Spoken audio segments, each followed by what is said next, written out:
Bonjour à tous. Aujourd'hui, on vous parle de pourquoi venir consulter un praticien en résolution émotionnelle. On vous dit depuis quelques semaines que la résolution émotionnelle est une capacité naturelle, organique qu'on possède à l'intérieur de soi.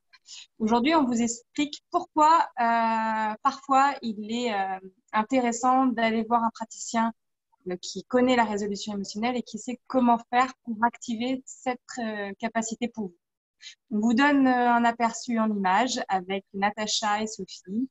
Voilà, Natacha, je crois que tu avais besoin d'un coup de main. Oui, bonjour tout le monde. En fait, moi, ça fait un petit moment, j'ai un problème, je ne me sens pas écoutée en règle générale. Et puis, bon, j'ai essayé toute seule, mais là, j'arrive pas trop. Alors, j'aimerais bien faire appel à Sophie pour qu'elle m'aide. Bonjour Natacha. Bonjour Sophie. Alors, qu'est-ce qui t'amène? Ouais, alors, comme je disais, moi, c'est souvent, je ne me sens pas écoutée. Le pire, c'est dans mon couple, quoi. Il y a des moments vraiment. Et justement, est-ce que tu as une situation précise, récente, Ah représentative de oui. ça?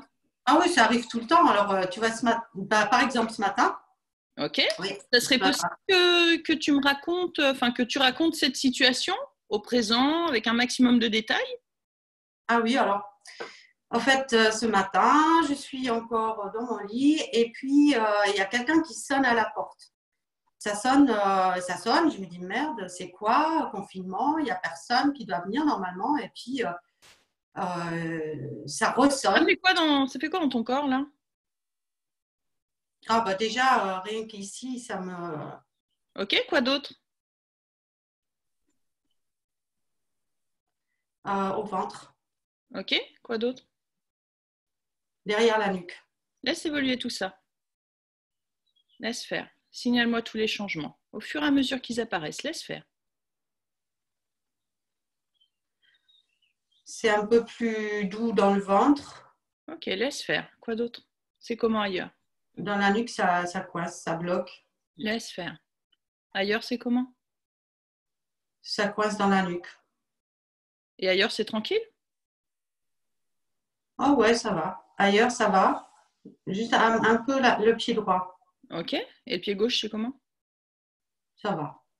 Ok. Il reste quoi là? Il y a un peu la nuque, mais c'est mieux. Ok. Le mur derrière toi est quelle couleur? Blanc. Ok. T'as quoi au mur? Ah, il y a un calendrier que j'adore. Ok. C'est comment dans ton corps là? C'est calme. C'est tranquille? Ouais. Bon, c'est tout tranquille partout. Tu peux réouvrir les yeux. Ok. Ça va? Ouais, ça va. Ouais, on peut continuer? Oui. Alors, Comment tu te sens? là, ça va. Bon, je crois que pour laisser un peu de temps pour le reste, on va s'arrêter là, mais normalement, on va un tout petit peu plus loin pour vérifier. Ça Ok, vous va? merci beaucoup, Sophie. C'est cool. Je te dirai si ça a marché. Ça marche. Natacha, Natacha, pourquoi tu as demandé de l'aide? Pourquoi tu as fait appel à un praticien? En fait, moi, ce que j'aime bien, même que je sois moi-même praticienne, c'est réel, hein, j'aime bien de temps en temps faire appel à une collègue quand je coince, parce que quand on est seul face à sa difficulté, il y a des fois, on n'arrive pas à voir à quel moment rentrer dans les résignations. Voilà, il peut y avoir différents bugs quand on est seul et d'être en confiance avec quelqu'un, ça aide. Je ne sais pas comment vous vivez ça. Comment vous avez découvert la résolution émotionnelle d'une façon générale? Comment vous en êtes venu à la résolution émotionnelle? Alors Qui- moi, je peux dire, j'ai cherché d'abord pour mes clients, en fait. Je faisais de la réflexo et puis j'ai cherché une méthode pour aider mes clients qui étaient en débordement émotionnel. Et j'ai trouvé sur Internet. Et puis, c'est seulement en faisant pour les autres que j'ai vu que pour moi, c'était génial aussi. Donc, voilà, moi, je suis tombée dedans comme ça. Moi, par hasard. Moi, grâce à Facebook et un baptême de parapente qui m'a valu une sacrée frousse. Et du coup, cette peur du vide, être accompagnée par un praticien m'a permis vraiment de la résoudre, quoi. j'ai plus peur du vide grâce à la résolution émotionnelle, mais en étant accompagnée. Je n'ai pas pu le faire moi-même. Je pense, trop d'émotions, trop envahies par les sensations qui étaient présentes. Et peut-être je me laissais certainement aussi envahir par l'émotion. Et l'envahissement de cette émotion ne me permettait pas d'aller simplement regarder ce qui se passait dans mon corps, les sensations physiques. J'étais tout là-haut, embarquée dans des trucs. Ah là là, j'ai peur, j'ai la trouille, je vais tomber. Et du coup, c'est impossible de pratiquer dans ces conditions-là. Trop envahi par l'émotionnel qui empêche d'aller voir les sensations physiques du corps comme on doit le faire en régulation émotionnelle. Je pense que c'est tout l'intérêt d'un praticien, justement, c'est de pouvoir apporter cette sécurité-là quand justement on est dans des sensations qui sont trop impressionnantes ou des émotions qui sont trop fortes. Des fois, ça peut être compliqué tout seul de faire cette introspection, j'aime pas trop ce mot, mais de se dire je vais m'y attaquer tout seul, quoi. Des fois, ça peut être simplement sécuritaire de se savoir accompagner, de savoir qu'on a un praticien, un professionnel qui peut nous driver un petit peu dans ce processus-là, même si on le connaît déjà. Il y a plein de choses qu'on arrive à faire tout seul, et puis des fois, il y a certaines situations où on va se retrouver un peu plus en difficulté. En fait, le praticien, il sait où il va. Il garde son cap comme ça, et la personne, elle est là avec nous. Et nous, on a totalement confiance. On sait qu'on va atteindre le but qu'on a. On veut que cette personne, elle passe par ce chemin-là pour qu'à la fin du rendez-vous, elle soit régulée et qu'elle aille mieux. Donc, c'est à ça qu'il sert le praticien. Généralement, les personnes qui viennent me voir, c'est aussi parce que intellectuellement, elles ont compris. Et en fait, depuis toujours, mais ça a été aussi mon cas, face à leur hypersensibilité, le message qu'on leur envoyait, c'est contrôle mentalement, contrôle mentalement. Donc, elles ont pris l'habitude, face à quelque chose qui les débordait, de contrôler mentalement. Elles avaient l'impression du coup qu'elles le géraient. En fait, oui, elles le géraient, mais elles étaient finalement complètement coincées, quoi.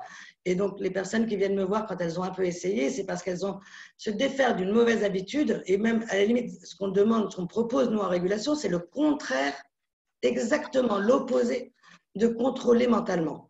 Et je crois que moi, jamais avant, personne ne m'avait dit ne rien faire.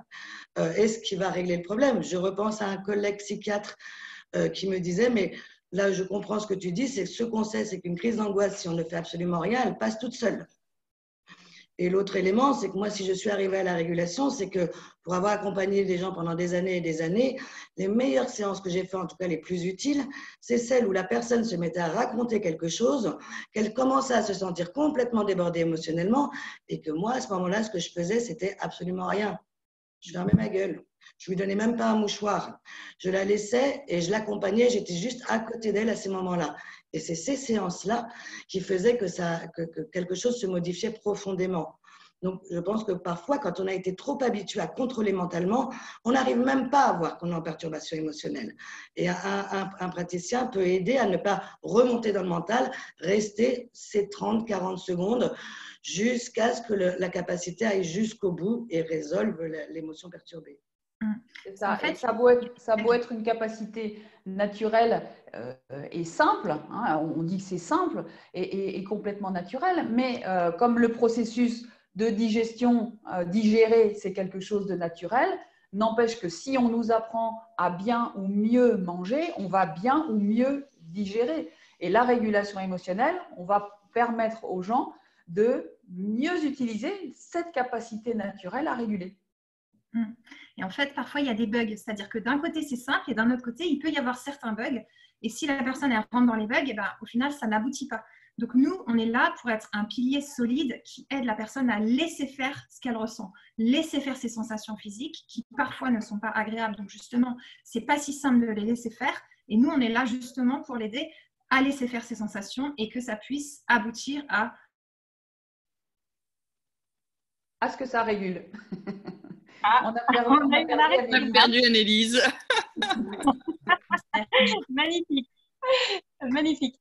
Mais je pense que ce qui est important, parce que c'est une capacité naturelle peut-être, mais comme plein de capacités naturelles qu'on a à l'intérieur de nous, en fait, elles ne sont pas identifiées. Quand on apprend à faire de la régulation émotionnelle même si on ne veut pas appeler ça une méthode, mais moi je pense quand même qu'on apprend, c'est-à-dire qu'on sait que ça se fait tout seul, mais en même temps on ne sait pas que ça se fait tout seul, donc on ne sait pas que ça se fait tout seul. Donc en fait, c'est comme l'hypnose. Donc l'hypnose, ben, on dit qu'on se met en auto-hypnose toutes les 90 minutes, enfin en fonction des gens, mais on se met en auto-hypnose toutes les 90 minutes, mais en même temps, la personne lambda ne sait pas qu'elle se met en auto-hypnose toutes les 90 minutes. Donc ben, ça peut être intéressant, enfin ça peut être complémentaire et intéressant d'aller voir un praticien, par exemple, pour apprendre une méthode pour pouvoir volontairement se mettre en auto-hypnose, même si c'est une capacité naturelle, qu'on développe toute la journée. La régulation émotionnelle, on le fait toute la journée, tout le temps, parce que notre corps le fait tout le temps, il régule tout le temps nos émotions. Et puis, quand il y a une émotion qui est coincée, ça peut être intéressant d'apprendre une méthode, je l'emploie avec des guillemets volontaires, mais pour se dire, quand je réactive moi volontairement cette capacité naturelle, c'est-à-dire pas celle qui fonctionne automatiquement toute la journée, celle que je vais volontairement réactiver, eh ben, j'ai une procédure sécurisée pour la mettre en route, quoi.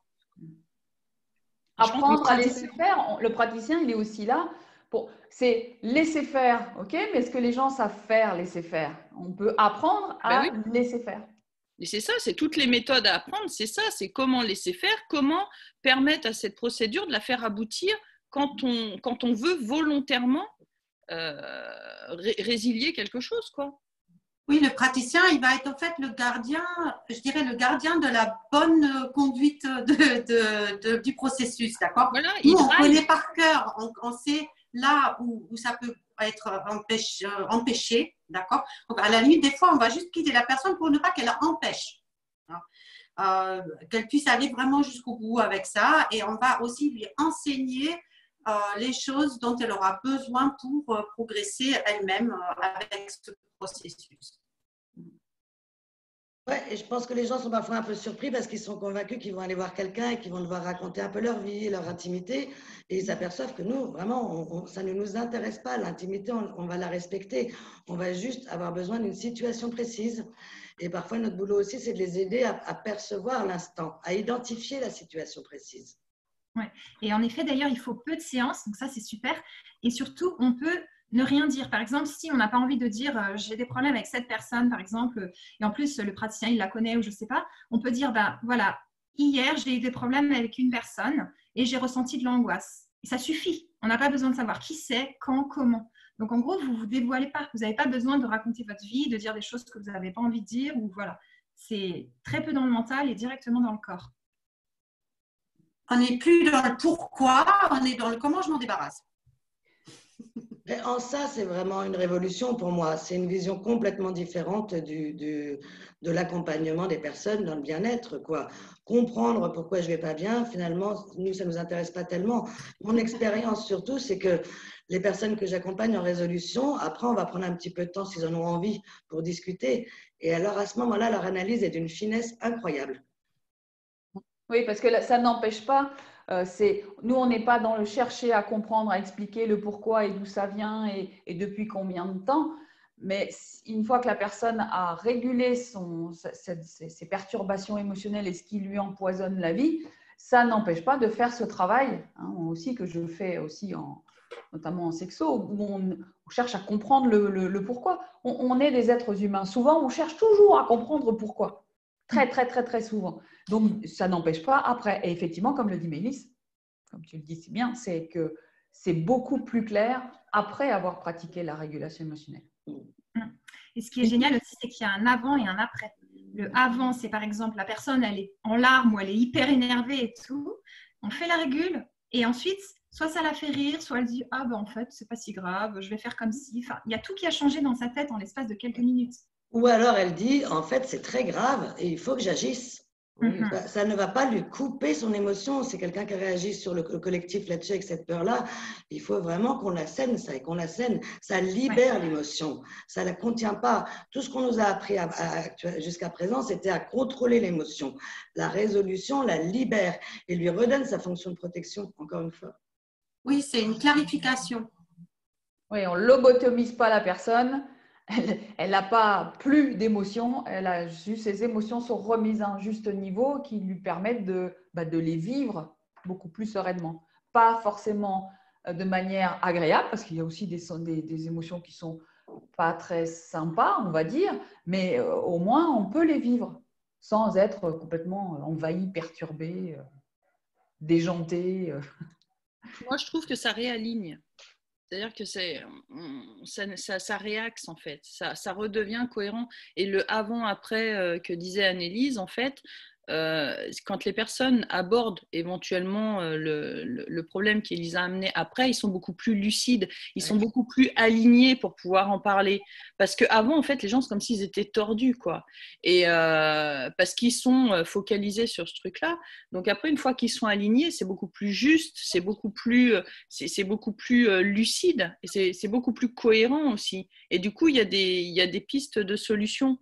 Parce que justement, la régulation émotionnelle, je trouve en fait la solution, elle est vraiment d'ordre vital, quoi. Elle est jamais dans le mental. On s'en fout, quoi. La solution, elle n'est pas au niveau mental, elle est au niveau vital, elle est au niveau sensoriel. Donc en fait, une fois que ça s'est réaligné, réajusté, réinitialisé, eh ben, il y a tout le reste qui se réaligne, quoi. Et là, ça devient pertinent. Et là, à la rigueur, ça peut être intéressant d'en parler parce que c'est pertinent, quoi. Est-ce que tu as, Sophie, un exemple précis d'une situation où tu as envie de te réaligner par rapport à cette situation-là? Pour montrer comment ça marche? Ouais, je pourrais t'aider comme ça pourrait être un bon échange. Ouais, mais je suis tout le temps stressée en fait. Tu as un exemple précis? Ben ouais, juste avant le direct, là, je sens que ça va bientôt être 45, quoi, et raconte-moi ça au présent avec des détails concrets, s'il te plaît. Ben, je suis sur mon canapé, je suis en train de travailler, je lis des papiers, puis bon, je regarde la pendule une fois, c'est 30, je continue de travailler, je pense que je suis en retard, je regarde la pendule, c'est 30. Ferme les yeux. Qu'est-ce que ça fait dans ton corps maintenant? J'ai mon cœur qui bat vite. Autre chose? Ça me serre un peu au niveau de la gorge. Autre chose? Ça tremblote derrière les yeux. Laisse évoluer. Le cœur, ça va. Laisse évoluer. La gorge, ça va. Laisse évoluer. Un peu derrière le crâne. Laisse évoluer. Là, c'est tranquille. Ok, si c'est tranquille, tu peux ouvrir les yeux. Ça va? Ça va. Merci. Je vais quand même montrer, je vais peut-être quand même vite montrer, d'accord? Tu peux me redire ta situation, s'il te plaît, au présent, comme tu la vois maintenant, avec des détails concrets? Alors, je suis sur mon canapé, je suis en train de lire des papiers. Je regarde ma pendule, c'est nuit, je sais qu'il faut que je sois à 45 connectée, je relis mes papiers, je regarde. Ferme les yeux.